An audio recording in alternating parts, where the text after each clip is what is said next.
Monsieur le secrétaire national, je vous remercie d'avoir accepté l'invitation de la commission. Celle-ci vous laisse 15 minutes environ pour présenter vos conceptions sur la prévention des conflits d'intérêts dans la vie publique, et ensuite la commission vous posera des questions pendant une demi-heure. Vous avez la parole. Ok, merci.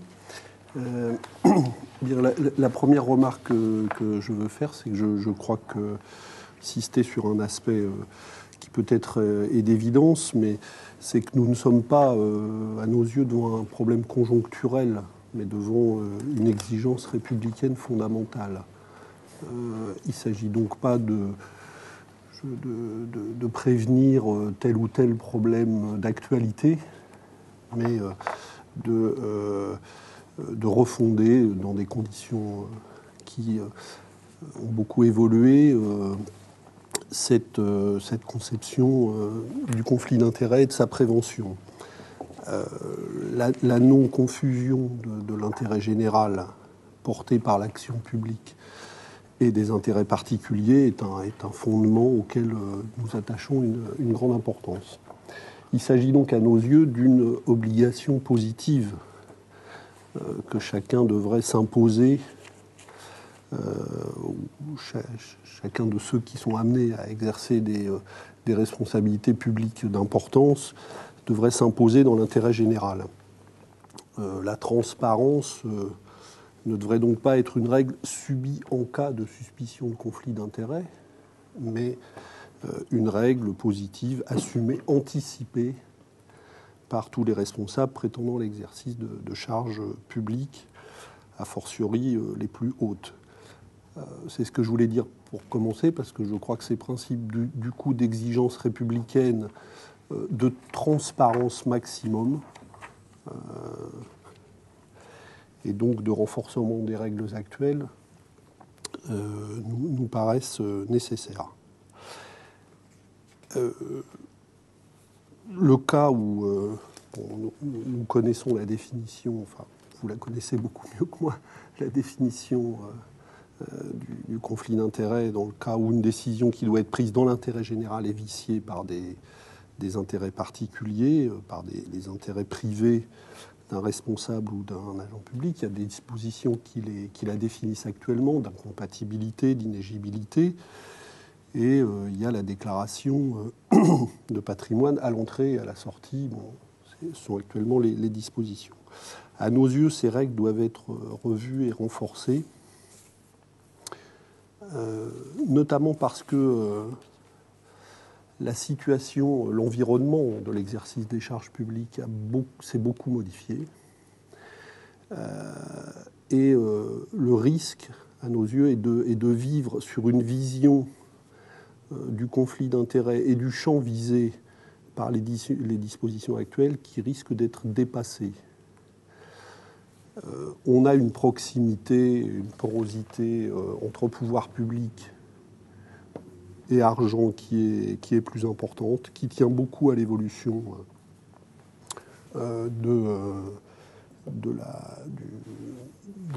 l'environnement économique dans lequel on vit, le poids des concentrations financières. Les règles de vie du monde des affaires ont beaucoup évolué. On a par exemple, c'est une des conséquences, mais évidemment pas la seule, l'exercice de charges dans la vie économique conduit à des gains qui sont sans commune mesure avec ce qu'ils étaient dans les dernières décennies, y compris des gains personnels. On le voit dans de multiples cas, pour les dirigeants d'entreprises, y compris pour les dirigeants d'entreprises publiques. Tout ça s'est considérablement modifié. On voit aussi un poids accru de l'intégration des intérêts financiers dans les politiques publiques. Pour prendre un exemple, le poids acquis par les agences de notation dans les décisions de politique publique est un fait assez récent et tout à fait nouveau. Et tout cet environnement renforce à nos yeux gravement les risques de conflit d'intérêts. Mais au-delà de la sphère économique proprement dite, il y a aussi les rapports entre pouvoir public et médias, entre médias et argent qui conduisent à des évolutions et à des évolutions sur les rapports entre les pouvoirs qui se sont considérablement modifiés et qui nécessitent probablement d'élargir à nos yeux le champ visé. On voit par exemple que sur pouvoir public et médias, les choses évoluent de manière très importante. Le président de la République, ça vient d'être récemment décidé, nomme le président de France Télévisions. Les conditions de la cession, il y a déjà quelques années, de la plus grande chaîne publique française de télévision à des intérêts privés importants, mais aussi très récemment les conditions de rachat du Monde ont vu les autorités publiques se mêler de manière assez directe de cette affaire. Donc, je sais que je suis un peu au-delà de la question, mais je pense que de la question telle qu'elle est posée, mais il nous semble que les conflits d'intérêts, du coup, dans la sphère des affaires elles-mêmes, devraient être un sujet de réflexion, parce que dans ces conditions, le cumul de présence dans des conseils d'administration, des directoires, qui décuplent les pouvoirs d'influence, le cumul de fonctions dirigeantes dans des très grandes entreprises, a des conséquences sur les rapports de l'un à l'autre. Alors, dans ces conditions, par exemple, est-ce qu'un parlementaire ou un ministre peut être un avocat d'affaires? Il nous semble que non. Est-ce qu'un président ou un rapporteur d'une commission des finances du Parlement peut avoir des mandats exécutifs ou non dans des grandes sociétés? Il nous semble que non. On a d'ailleurs à ce propos des exemples récents, importants, dans le domaine de la santé, ou des porosités entre les décisions publiques et des intérêts privés, dans des scandales où on pourrait dire, sans faire de mauvais jeu de mots, que des décisions publiques ont été contaminées par les intérêts privés de sociétés liées à l'ensemble du processus visé. On l'a vu encore récemment dans le domaine de la santé, la commission d'enquête du Sénat, présidée par un sénateur de notre groupe, François Autain, sur l'affaire du vaccin H1N1, a montré à nouveau les liens étroits entre des experts, conseillers du gouvernement et des laboratoires pharmaceutiques intéressés aux commandes publiques. Donc j'insiste sur ce point parce que effectivement les conditions, l'environnement du problème posé s'est modifié et nécessite à nos yeux une réflexion nouvelle sur ce que cela implique. Pour ce qui est de la prévention des conflits d'intérêts, dans ces conditions, il nous semble que le cadre actuel n'est plus à la hauteur, qu'il doit être revisité, qu'un nouvel examen de la question est nécessaire en vertu d'objectifs qui permettent la transparence et l'indépendance des décisions publiques et privées. Comme je viens de le dire à propos de la santé, on a une porosité. On a assisté dans les dernières années les privatisations de grandes entreprises publiques, le recours accru à des délégations de services publics ou privés font que des décisions se prennent dans la sphère privée, mais n'en concernent pas moins de plus en plus l'intérêt général dans le domaine de la santé, des médias, de l'eau, de l'énergie et de beaucoup de domaines. Donc les principes sur lesquels devrait reposer, que nous devrions renforcer à nos yeux, sont d'abord et avant tout, je l'ai dit d'entrée, le principe d'une transparence et d'une transparence maximum. Si les situations potentiellement porteuses de conflits d'intérêts étaient rendues publiques par des déclarations ad hoc, cela pourrait éviter des dérives.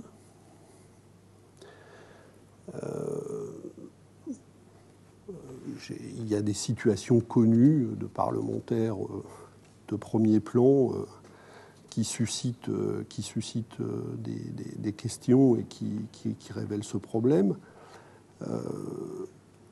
Donc la transparence et la publicité devraient, à nos yeux, non seulement porter sur le patrimoine au début et à la fin des mandats, mais sur les revenus provenant de telle ou telle prestation des élus. Si quelqu'un est avocat d'affaires, c'est pas tout à fait la même chose de savoir avec qui il travaille et à quel niveau de montant n'est pas totalement anodin. Il faudrait donc à nos yeux une déclaration annuelle et pas seulement une déclaration à l'entrée et à la sortie. De même, les cadeaux et les dons devraient être strictement limités et à nos yeux interdits quand ils proviennent de personnes morales. D'ailleurs, actuellement, la Commission nationale pour la transparence financière de la vie politique se plaint de ne pas avoir accès aux déclarations fiscales des élus. Nous pensons que ce contrôle devrait être effectué par une autorité indépendante émanant du Parlement sur proposition à la proportionnelle des groupes du Parlement. Cette commission devrait pouvoir proposer, au regard de la réalité des situations, les mesures nécessaires, par exemple pour régler le passage d'une fonction publique à une fonction privée ou inversement, ainsi que les délais qui ne peuvent probablement pas être les mêmes dans tous les cas. Et la commission devrait être saisie d'une déclaration préalable et donner autorisation dans ces cas-là. La commission devrait d'ailleurs avoir la possibilité de saisir le parquet en cas d'infraction constatée ultérieurement. Il y a donc nécessité à nos yeux d'un travail juridique précis en fonction des situations concrètes pour fixer les délais, les seuils éventuels, mais qui ne peuvent pas, je viens de le dire, probablement être exactement les mêmes dans tous les cas. Concernant le champ d'application personnel, c'était une des questions qui était listée. Je crois qu'il devrait être concerné dès lors que l'intérêt direct est en jeu et si les conjoints, concubins, enfants, ascendants bénéficient d'avantages induits ou s'ils concourent à procurer des avantages, ils doivent être concernés par la déclaration. Concernant l'incompatibilité, les incompatibilités, je pense qu'elles devraient être revues pour les raisons que j'ai dit tout à l'heure. Il y a beaucoup de situations, elles sont marquées par des situations anciennes, ne tiennent pas compte des évolutions et d'une certaine d'une évolution, d'une professionnalisation devenue politique. On a des carrières politiques qui sont des mélanges obscurs d'intérêts privés et de passage dans des fonctions d'intérêt général. Et je crois qu'on a besoin de renforcer les dispositifs qui permettent de créer une véritable barrière entre intérêt public et intérêt privé. Pour prendre un exemple connu, Serge Dassault, qui est un parlementaire connu, n'a pas de fonction exécutive dans son groupe à cause de l'imbroglio financier des entreprises, holding et filiales. Donc dans les règles actuelles, l'incompatibilité ne peut pas être constatée et ça nous paraît être un problème. Nous ne sommes pas non plus favorables à permettre la gestion des intérêts par un tiers parce que en fait ça ne règle pas le problème. Le principe de barrière entre intérêt public et intérêt privé doit porter sur la nature des revenus et du patrimoine. Donc se défausser en faisant gérer ses parts par un tiers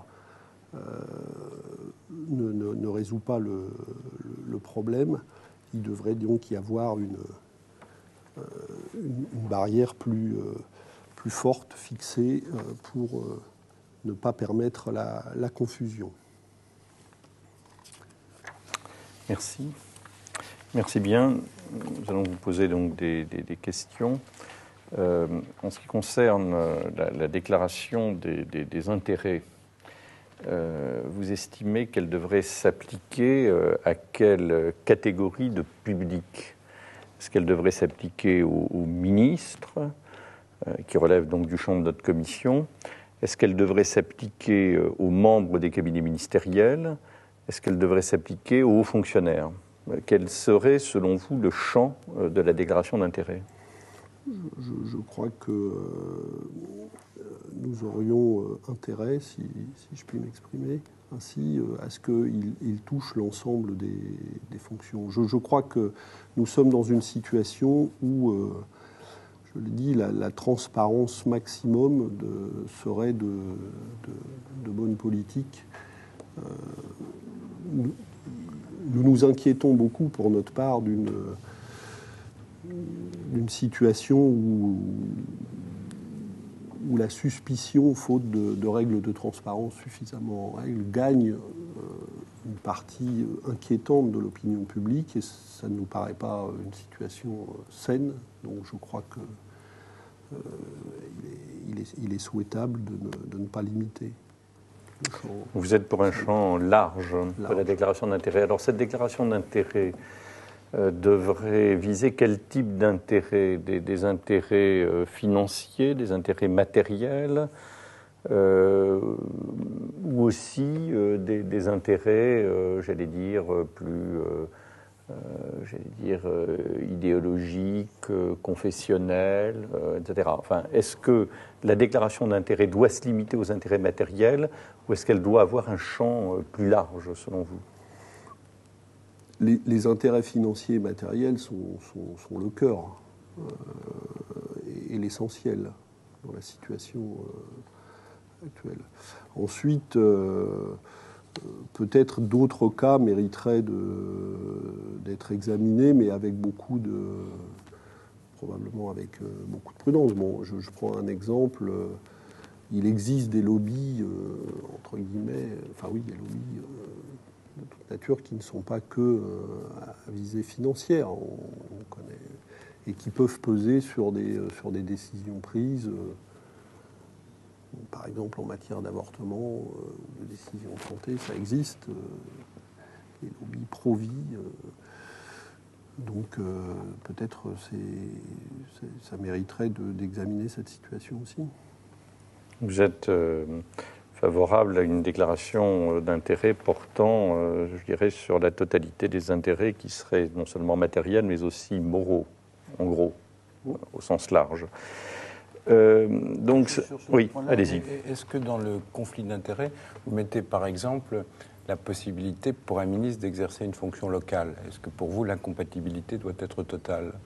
Ou est-ce que le conflit d'intérêts s'arrête à un certain moment? Vous parlez de cumul de fonctions électives? Oui, le cumul de fonctions électives. Pour un ministre, hein, je reste dans le champ de... Je crois que le cumul, en tout cas, d'une fonction ministérielle, d'une fonction exécutive locale est un problème. Ouais. D'accord. Est-ce que la déclaration d'intérêt devrait viser uniquement les intérêts de la personne qui y est soumise, ou également, j'allais dire, les intérêts de cette personne en relation avec ses proches, conjoints, enfants, s'ils ont des activités professionnelles, par exemple? Si ce lien, si ce lien a des conséquences, soit si les membres, les proches risquent de tirer parti d'avantages induits ou en retour pourraient bénéficier directement en lien avec la fonction du ministre. Je crois qu'on aurait intérêt à élargir la déclaration. Mais peut-être sur ces questions-là, précisément, je disais, sur les cas sont assez divers. Donc probablement le rôle de la commission devrait être élargi en la matière pour pouvoir avoir un un travail à partir de déclarations préalables, un travail évolutif qui permette de s'adapter à des situations qui sont assez différentes, qui peuvent être assez différentes les unes des autres. Donc je crois qu'il faudrait probablement je ne suis pas sûr qu'on puisse. On a en plus, on voit bien, je l'ai dit en entrée, on a des situations très évolutives avec le temps. Donc on a besoin aussi d'un processus qui permette de faire évoluer les règles. Donc ces déclarations d'intérêt, elles devraient-elles être rendues publiques? Comment devrait-elle être contrôlée? Et si oui, par qui? Je l'ai dit, je crois que, en l'occurrence, tout le monde aurait à gagner à la transparence maximum. Je crois que nous sommes dans une situation où restaurer la confiance et donner une image claire et nette de la vie politique et de la vie publique est un impératif, et je crois que tout le monde y gagnerait. Donc je pense que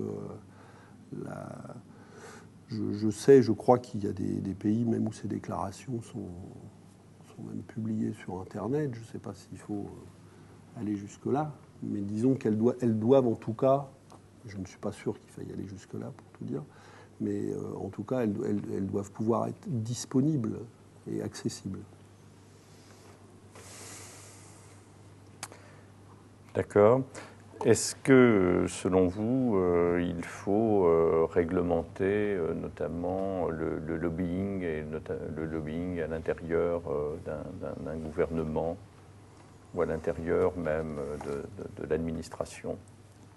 Il faudrait non seulement le réglementer, mais même travailler à ne pas accepter son émergence et sa réglementation, puisque pour le moment, je sais qu'il y a au niveau des instances européennes, il est établi, il existe en transparence. Ce n'est pas le cas chez nous, et je ne pense pas qu'il faille mettre le doigt dans une installation du lobbying dans notre vie publique, et qu'il faudrait plutôt prendre des dispositions pour empêcher son développement. Bien. En ce qui concerne l'exercice successif d'activités publiques puis d'activités privées, est-ce que pour vous le système qui existe à l'heure actuelle est satisfaisant, aussi bien pour les membres du gouvernement que pour les fonctionnaires? Alors je précise, pour les fonctionnaires, il y a une commission de déontologie qui vérifie que le fonctionnaire n'a pas exercé notamment la surveillance et le contrôle de l'entreprise dans laquelle il souhaite rentrer. Pour les ministres, il n'y a pas de dispositif de contrôle préalable. Il n'y a pas une commission qui est chargée de se prononcer sur le passage d'un membre du gouvernement, d'une activité donc publique, gouvernementale, à une activité privée. Qu'est-ce que vous pensez des règles applicables aujourd'hui? Est-ce qu'il faut les changer? Je crois qu'il serait souhaitable, concernant les ministres, qu'on aille vers un système de déclaration. Je pense que ce serait une manière de prévenir aussi les problèmes. On peut se trouver dans une situation probablement où quelqu'un se trouve à un moment donné dans une situation de conflit d'intérêts. On peut considérer qu'il sans avoir anticipé cette situation. Donc le fait d'élargir le champ au ministre peut aussi prévenir des situations qui pourraient devenir problématiques. Oui, le président. Oui. Vous avez parlé d'une commission parlementaire, alors qui serait dans quel domaine? Pas commission parlementaire. Je pense que la commission de transparence de la vie politique devrait pas composée de parlementaires, mais que les groupes à la proportionnelle de leur influence, puissent proposer des noms à la composition de cette commission. Comment vous conjuguez, pour prolonger cette question, indépendance et nomination par des groupes politiques? La commission de la transparence financière de la vie politique, elle est composée de magistrats. Il y a Conseil d'État, Cour de cassation et Cour des comptes. Est-ce que vous remetteriez en cause cette composition qui garantit effectivement une certaine indépendance, ou bien vous proposez une formule de proposition validée? Alors, vous avez parlé à la proportionnelle des groupes, ce qui d'une certaine façon, donc, fait intervenir le politique dans le champ des nominations de ces magistrats. Mais non, il peut s'agir de compléter la commission pour pouvoir élargir son champ d'intervention. Donc ce sera un autre collège qui s'ajouterait au collège actuel.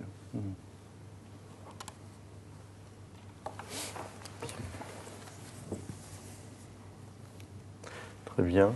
D'autres questions? questions? Une dernière question, là, parce que c'est été évoqué, puis ça existe dans d'autres pays.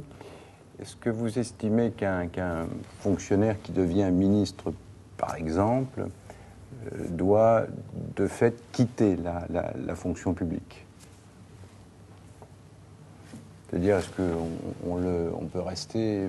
est-ce que lorsqu'on quitte un ministère, on peut revenir dans la fonction publique, quelle qu'ait été la durée du mandat de ministre? Oui, je pense qu'un ministre peut revenir dans sa fonction en fixant des règles, mais oui.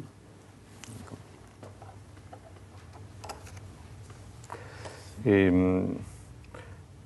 pour éviter d'éventuels conflits d'intérêts, est-ce qu'un membre de la fonction publique, un fonctionnaire, peut rester indéfiniment membre de la fonction publique alors qu'il exerce des mandats politiques, par exemple des mandats parlementaires? Excusez-moi, j'ai pas...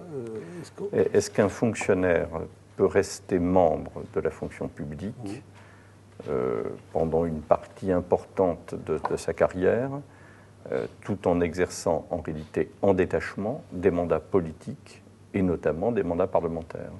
Est-ce qu'on peut rester dans la fonction publique tout en étant, pendant une durée indéterminée, membre du Parlement? C'est la même question que pour les ministres. Est-ce qu'on peut être membre de la fonction publique et ministre? Est-ce qu'on peut être membre de la fonction publique et durablement, au-delà même d'un premier mandat, membre du Parlement?